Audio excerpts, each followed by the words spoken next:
I'll plug it in. Wow, this is wild. You can see how far... This gap is quite wide. Let me measure it for you.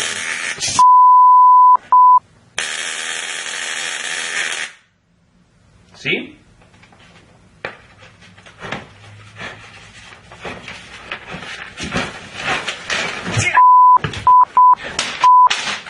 To measure the current through my body, I connect my current meter to the AC line and hold the probe on one side and only touch one of the AC lines. At least real capacitors can't get electrocuted.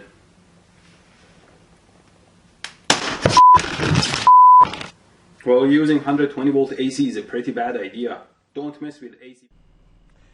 Muy bien, hoy lo que vamos a ver va a ser el comportamiento según la frecuencia en los circuitos eléctricos. Pero primero vamos a hacer un pequeño repaso de cómo se da la respuesta en cuanto a la variación de frecuencia, por ejemplo, en algunos circuitos eléctricos de uso típico, como son un altavoz, un parlante, le decimos nosotros, que por ejemplo deja de reproducir frecuencias muy bajas, las frecuencias, sobre todo las que están fuera de la banda audible, las deja de reproducir, es decir, su capacidad de reproducción de frecuencias bajas justamente es muy pobre, pero también es muy pobre su capacidad de respuesta en frecuencias muy altas. Por ejemplo, un altavoz que está destinado a reproducir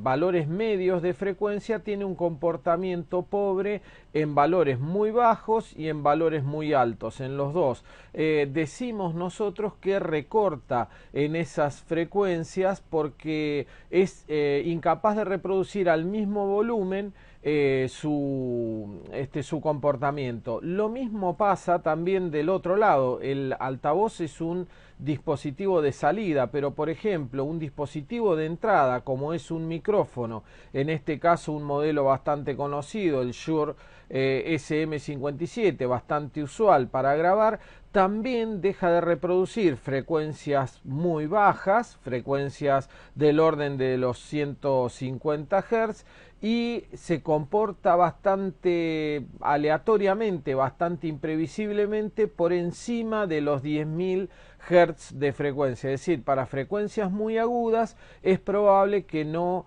funcione adecuadamente. De todas maneras, estos dispositivos, digamos que con los cuales nosotros ejemplificamos el comportamiento en la frecuencia de un circuito cualquiera, son para frecuencias audibles. ¿Qué pasará cuando las frecuencias no son las determinadas por la banda audible, que va desde los 20 hasta los 20 kHz de frecuencia? Vamos a ver. Ahí podemos aprovechar, por ejemplo, la aparición de los filtros. Es decir, ya que en la banda más baja y en la banda más alta un circuito eléctrico puede comportarse de maneras diferentes, podemos usar ese distinto comportamiento para fabricarnos filtros que dejen pasar determinadas frecuencias y solamente esas frecuencias. Por ejemplo, un filtro pasabajos donde las frecuencias, las ondas de frecuencia que pasan son aquellas que cumplen con ser menor que cierto valor. Del valor límite para abajo las frecuencias pasan, del valor límite para arriba son directamente quitadas del espectro de reproducción. En el caso de un filtro pasa alto, el comportamiento inverso. Todas las frecuencias que no superen cierto valor van a ser rechazadas por el filtro y solamente van a pasar aquellas frecuencias que están por encima del valor límite. Y combinando estos dos podemos usar un filtro pasabanda en el cual solamente pasen frecuencias entre dos valores límites, o un filtro rechaza banda que va a dejar pasar cualquier banda que no esté entre los valores límites. Pongamos ejemplos prácticos. Por ejemplo, ¿qué tipo de filtros son este que vemos en el primer circuito y este que vemos en el segundo? Bueno, Es claro que, y si recordamos la definición de la reactancia capacitiva que se tiene en función de la frecuencia para un capacitor, vamos a ver que el capacitor se va a empezar a convertir en un cortocircuito en la medida que las frecuencias sean muy altas. A frecuencias altas el capacitor se comporta como un cortocircuito y entonces esas señales de frecuencia pasan directamente desde Bin hasta Vout sin limitarse por nada. Entonces este es un filtro pasa alto, pasan los valores altos de frecuencia. En inverso comportamiento está el circuito de abajo, donde una inductancia deja pasar con preferencia valores bajos, pero una vez que la frecuencia se vuelve muy alta, empieza a presentar una reactancia muy elevada y casi prácticamente las anula, comportándose entonces en este caso como un filtro pasabajos. Por supuesto que los filtros ideales tienen una forma rectangular, los filtros reales no tienen esa forma rectangular, pero el comportamiento lo podemos aproximar entre los reales y los ideales, y hay filtros reales de muy buena calidad que aproximan bastante, nunca se logra por supuesto, pero aproximan bastante el comportamiento a los filtros ideales. Un ejemplo del uso de los filtros en este caso. Por ejemplo, supongamos tener una señal de entrada con ruido de alta frecuencia. Esto suele ser habitual en los equipos de audio. Por ejemplo, cuando entra el audio se monta por encima, por ejemplo, una soldadora de arco que esté en las cercanías del micrófono o lo que sea, que por ahí no produce ruido audible, pero sí se monta y deforma la señal montándose en la señal base senoidal y convirtiéndola en esto que vemos acá, que es un ruido importante. ¿Cómo solucionamos esto? Bueno, como la frecuencia que queremos eliminar es de más alta frecuencia que la frecuencia de base, lo que hacemos es ponerle un filtro pasabajo y una vez que se lo agregamos, lo que logramos es que se limpie la señal senoidal de base y queda perfectamente reproducida de esta manera. Ese es el efecto de funcionamiento de los filtros. Sin embargo, este comportamiento con la frecuencia no es el único que resulta de interés para estudiar en electrotecnia y vamos a tener que analizar varios aspectos.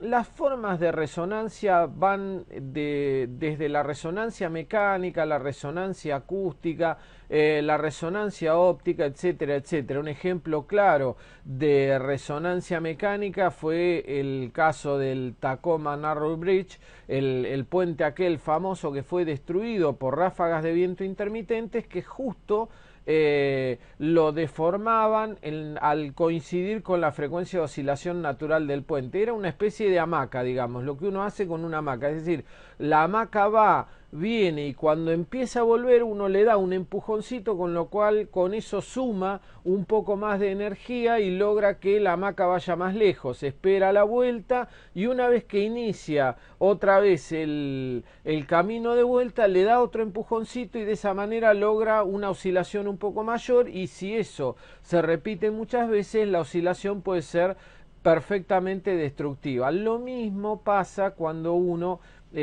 da una nota que coincide con la frecuencia de oscilación natural, esto es la resonancia acústica. Cuando la nota que el cantante emite da justo en la frecuencia de oscilación natural de la copa, como le agrega un poquito más de energía cada vez que va y vuelve, en algún momento eso se transforma en una potencia que destruye, en una energía, hablemos con propiedad, que tiene la capacidad de destruir la copa por su propia oscilación natural.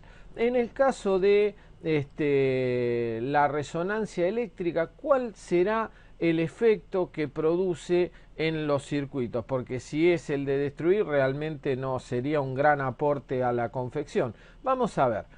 Vamos a analizar la resonancia eléctrica y para analizarlo vamos a ver un circuito RLC serie.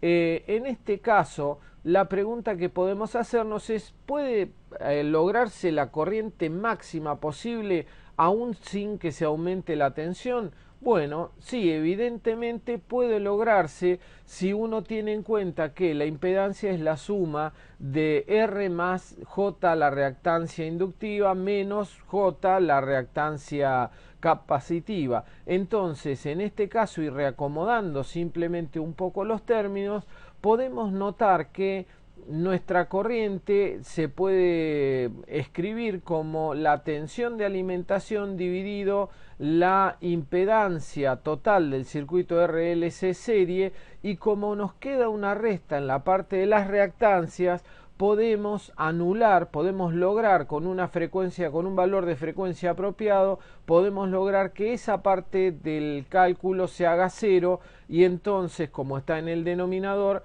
el numerador crezca, digamos, el resultado de la cuenta, no el numerador, el resultado de la cuenta crezca por disminución del denominador.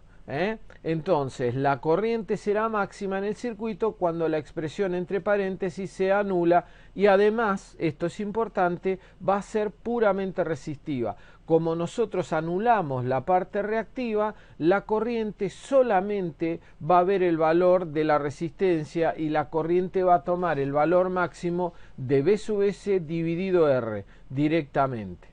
Para lograr que el paréntesis anterior se anule, tenemos que encontrar una frecuencia justamente que sea la que permite igualar ambas reactancias. Para despejarlo lo hacemos de esta manera, con estos pasos, y definimos a esta frecuencia como la frecuencia de resonancia del circuito serie. La frecuencia de resonancia del circuito serie. Hay que tener cuidado porque después vamos a ver que para definir la frecuencia de resonancia hay que ver qué tipo de circuito estamos hablando. En el circuito serie en particular, esta es la expresión, no en cualquier circuito, ¿sí? Ténganlo en cuenta. ¿Cuál es el efecto de la frecuencia si uno lo mira en vista de las curvas? Acá tenemos las curvas donde en el eje horizontal se representan los valores de frecuencia y en el vertical los correspondientes a la reactancia o la resistencia, en todo caso la impedancia, y después tenemos la representación de la intensidad, que también está en el mismo gráfico porque queremos ver el momento de la coincidencia. Vamos a ver cómo funciona el trazado de cada una de las curvas individuales. Empezamos con la reactancia capacitiva. La reactancia capacitiva, con esta fórmula, se ve que disminuye en función de la frecuencia, ¿sí? Es una hipérbola, disminuye permanentemente en función de la frecuencia. A mayor frecuencia, menor reactancia capacitiva. Es esta curva que vemos acá representada en violeta. La reactancia inductiva, por otro lado, aumenta linealmente, sin ningún tipo de aditamento. Aumenta linealmente, es la recta que se ve en marrón y que crece. La combinación de la resistencia y las reactancias, según esta fórmula de, digamos, esta expresión pitagórica de la impedancia, nos da una curva combinada donde en el primer tramo de la curva la impedancia se parece mucho a la reactancia capacitiva, pero después empieza a pesar mucho la reactancia inductiva y tiende a desaparecer la reactancia capacitiva. Entonces la curva se termina pareciendo mucho más a el comportamiento de la reactancia inductiva que al comportamiento de la reactancia capacitiva, que ya es casi cero. Esta forma de la curva, la suma combinada de todos, hace que la curva de la impedancia presente un mínimo claro en un lugar donde XL y XC se igualan y por tanto se anulan, y solamente queda el efecto de la resistencia como representante de la impedancia. Ese momento, el de la igualación, es, o digamos, ese valor de frecuencia, el que produce la igualación de las dos, es, como ya dijimos, el momento de la resonancia, y como la impedancia es mínima, la corriente va a ser máxima, porque la corriente es tensión sobre impedancia. Al ser esta mínima, la corriente presenta un comportamiento en forma de pico, ¿sí? Este comportamiento en forma de pico, acá hay que tener cuidado, este es un gráfico en otra escala del mismo, fíjense cómo se atenuó por la representación escalar el pico de la corriente, pero fíjense una cuestión importante. Es cierto que toda la tensión de alimentación aparece sobre la resistencia, porque dijimos la tensión en la inductancia y la tensión en el capacitor se anulan mutuamente. Pero si bien es cierto que la suma de las dos va a dar cero siempre, ¿sí? En la resonancia, la suma de las dos va a dar cero, pero el tema es que si yo mido individualmente la tensión que cae en la inductancia o la tensión que cae en el capacitor, corro el riesgo de encontrarme con una tensión que es muy superior a la de alimentación. Por eso siempre decimos, cuidado con la alterna. Cuando uno regula su tester o regula su voltímetro para la tensión a medir, hay que tener en cuenta que la alterna, la suma de la alterna es de carácter vectorial, fasorial, sí, pero de carácter vectorial, digamos, se suman vectores. Entonces, un vector de 3000 volts puede sumarse con otro vector de 3000 volts en la otra dirección y dar 220. Está porque la suma es vectorial. Entonces en esa situación se cumplen las leyes de Kirchhoff, siempre se cumplen las leyes de Kirchhoff, pero el riesgo es que nos podemos encontrar con tensiones muy superiores a la tensión de alimentación, en particular en el caso de el efecto de resonancia. Así que ténganlo en cuenta, hay que conocer el comportamiento del circuito que estamos midiendo antes de meter la mano para medir en todos los casos. Vamos a definir ahora otra cuestión importante a la hora de considerar el comportamiento en frecuencia de un circuito. Vamos a hablar del factor de calidad. El factor de calidad Q se define como la razón entre la potencia reactiva y la potencia activa. ¿Por qué? Porque si yo quiero hacer una bobina la fabrico con alambre, el alambre tiene resistencia y entonces me incorpora resistencia dentro de mi bobinado, ¿sí? Dentro de mi inductor que yo estoy tratando de fabricar. En el caso real, ¿no? Estamos hablando, no de un caso ideal.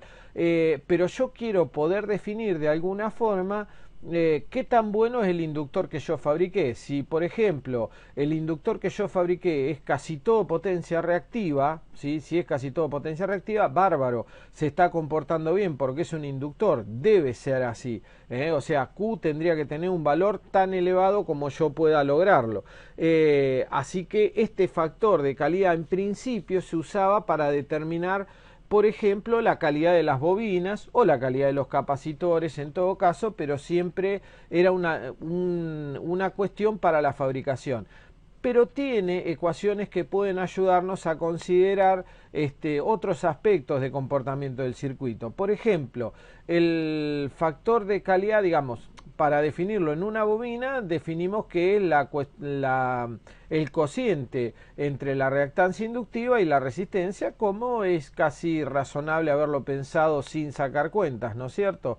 Entonces, para una bobina queda definido de esta manera. Ahora, si yo planteo que el Q sub S, el factor de calidad, es XL sobre R y multiplico por I a ambas partes de este cociente, me voy a dar cuenta que Q sub S es la tensión en el inductor dividido la tensión de alimentación. Entonces, puedo obtener así una forma para el valor de la tensión en un inductor que en resonancia es igual a la tensión en un capacitor, que es que la tensión en ambos elementos es Q sub S, el factor de calidad, por la tensión de alimentación en resonancia. Esto es, insisto con esto, en el momento de la resonancia. No sería cierto fuera de esa frecuencia, porque fuera de esa frecuencia la fórmula no es válida, ¿sí? Ténganlo en cuenta. Y obviamente el hecho de que Q sub S se busca que sea mucho mayor que 1, tan grande como sea posible en la práctica. Vamos a definir ahora otro aspecto importante, que son las frecuencias características. ¿Qué son las frecuencias características? Bueno, son las frecuencias que a mí me interesan a la hora de evaluar el comportamiento de un determinado circuito. Cuando yo transmito potencia, que es en cualquier circuito eléctrico, la función de cualquier circuito eléctrico es de alguna manera transmitir potencia desde una fuente hacia un consumo cualquiera.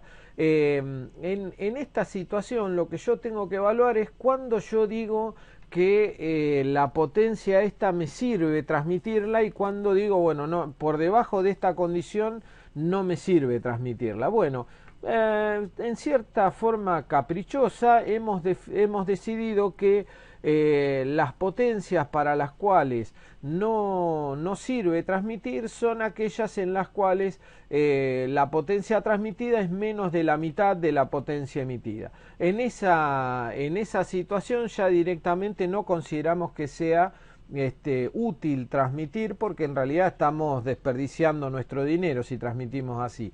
Con esa condición podemos definir entonces, y debido al comportamiento de la potencia, ¿se acuerdan la forma de la corriente a tensión constante? La curva de potencia copia perfectamente la curva de la curva de la corriente, que fue la que vimos con anterioridad. Entonces, como la copia tiene un único pico y en ese pico se produce la potencia máxima, ojo, el pico puede ser estirado a mayor factor de calidad, digamos cuando la cosa es más aguda, puede ser que sea un pico marcado, pero también podría ser una especie de meseta a lo largo de un ancho de frecuencia bastante interesante, ¿sí? Ahora, esto nos permite definir dos valores en los cuales la potencia alcanza el valor de la mitad de la potencia máxima.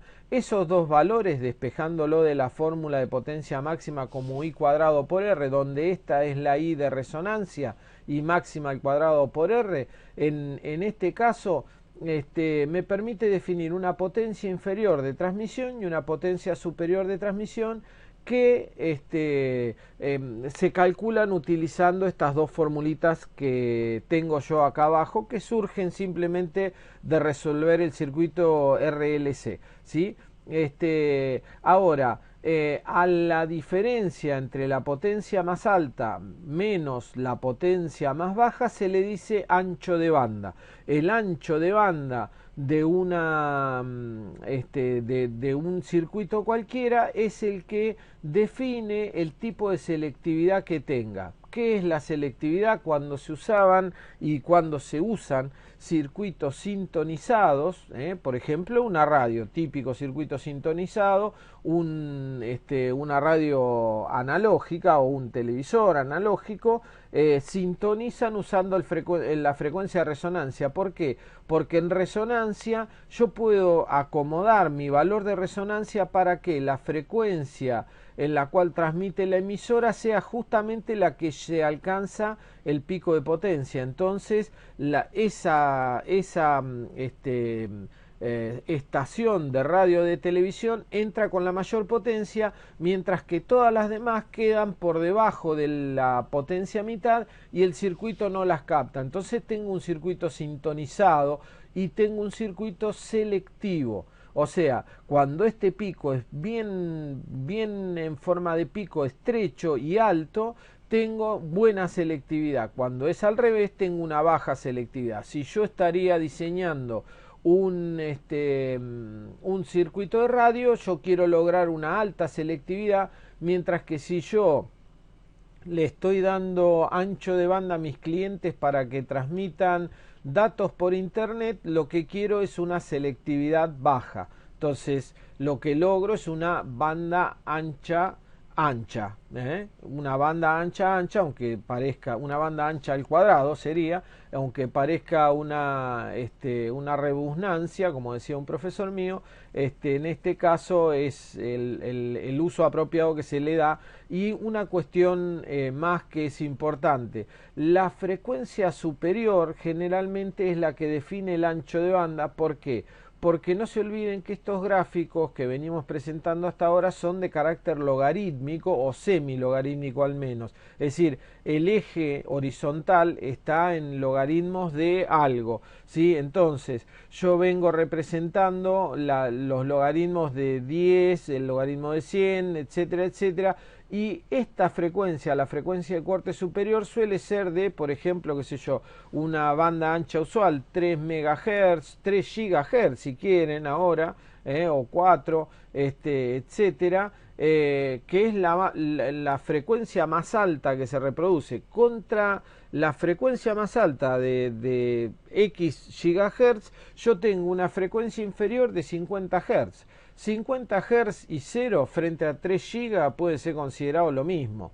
O sea, prácticamente desprecio la frecuencia inferior, muchas veces ni siquiera se calcula porque está tan cerca de 0 que realmente no es importante, pero sí es importante el dato de la frecuencia de corte superior. La frecuencia de corte superior es la que generalmente aparece en las publicidades de, digamos, el ancho de banda que brinda tal servicio es de tantos gigas. Y no dicen la frecuencia inferior de corte, pero la frecuencia inferior de corte puede llegar a estar en 20 Hz, 30 Hz, 50 Hz. Realmente es despreciable y la consideran cero, ¿sí? Es algo de la práctica. ¿Cómo se relacionan el ancho de banda y el factor de calidad? El ancho de banda, como ya dijimos, es la diferencia entre las dos frecuencias de potencia a mitad, ¿sí? En consecuencia, un circuito con alto factor de calidad, tiene un ancho de banda chiquito, un ancho de banda estrecho. Recuerden que dijimos que era selectivo en ese caso. Para un circuito RLC serie, ese factor de calidad es esta relación que nosotros vemos acá a partir de las definiciones que hicimos, que nos permite relacionar factor de calidad, frecuencia de resonancia y ancho de banda, por un lado, y nos permite también relacionar los valores de frecuencia de resonancia, la inductancia presente y la resistencia, o la resistencia, la inductancia y la capacidad también como componentes del factor de calidad. Todas estas fórmulas son utilizables para la definición de un circuito en términos de su ancho de banda, su frecuencia de resonancia o sus valores de componente circuital para nuestros cálculos. Con respecto a las expresiones para el ancho de banda y la frecuencia de potencia a mitad, repasemos, son estas que vemos acá. Y el ancho de banda entonces nos queda definido como R sobre L. Fíjense qué sencillo queda la fórmula cuando uno la especifica para el ancho de banda, y también queda especificado en términos de Q, omega de sincronismo, omega de resonancia, R y L. Muy bien.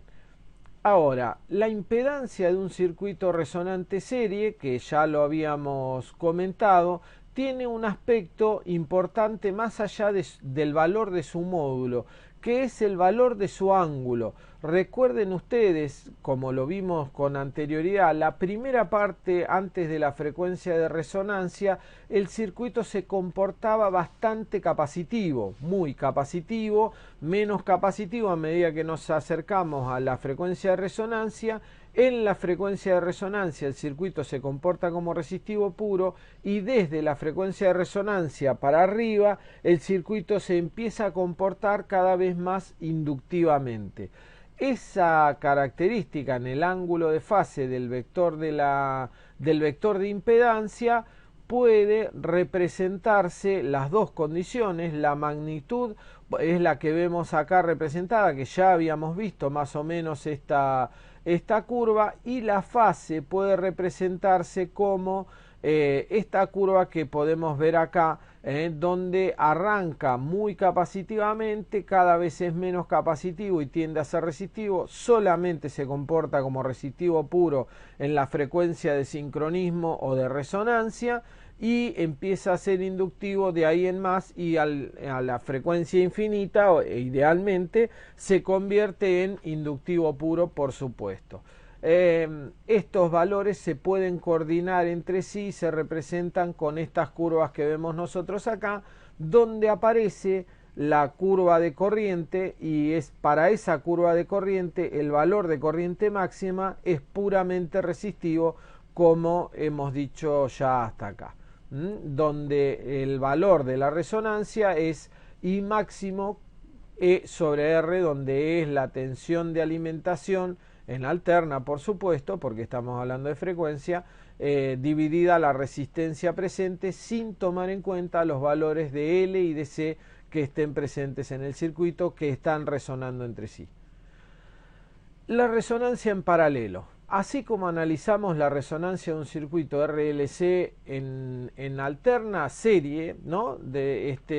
Podemos analizar la de un RLC en paralelo ahora. Vamos a ver, si tomamos un RLC en paralelo, tenemos que poder ver que la impedancia tiene una forma distinta, porque ahora la impedancia es la impedancia del paralelo, es decir, 1 sobre la impedancia equivalente es 1 sobre la impedancia de cada una de las ramas sumadas entre sí.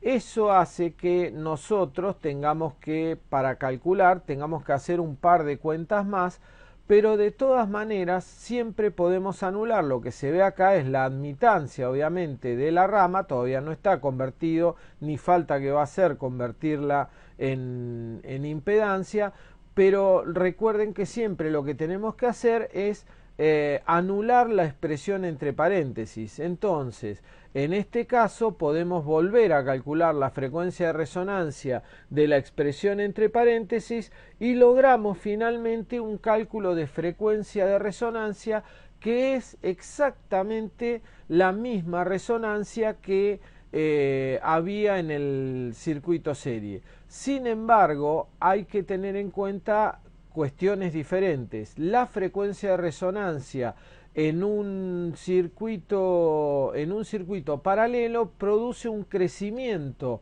de la impedancia total, porque ahora se anulan las que estaban en paralelo y entonces queda la resistencia sola. Recuerden que cuando yo agrego cualquier tipo de reactancias o de impedancias en paralelo, la impedancia total baja. Si quito esas impedancias, que es lo que estoy haciendo al hacerlas resonar, entonces la impedancia sube hasta su valor máximo y en ese valor máximo disminuye la corriente. Está acá, lo que va a pasar va a ser que la corriente va a disminuir hacia su valor mínimo, como lo vemos en el gráfico este de abajo. Y por otro lado, obviamente el comportamiento en función de la frecuencia en términos de fase también es distinto. El circuito arranca dominado por el valor inductivo en la fase, pasa otra vez por el valor resistivo puro, eso es siempre cierto, el valor es resistivo puro en la resonancia y disminuye y empieza a ser capacitivo a medida que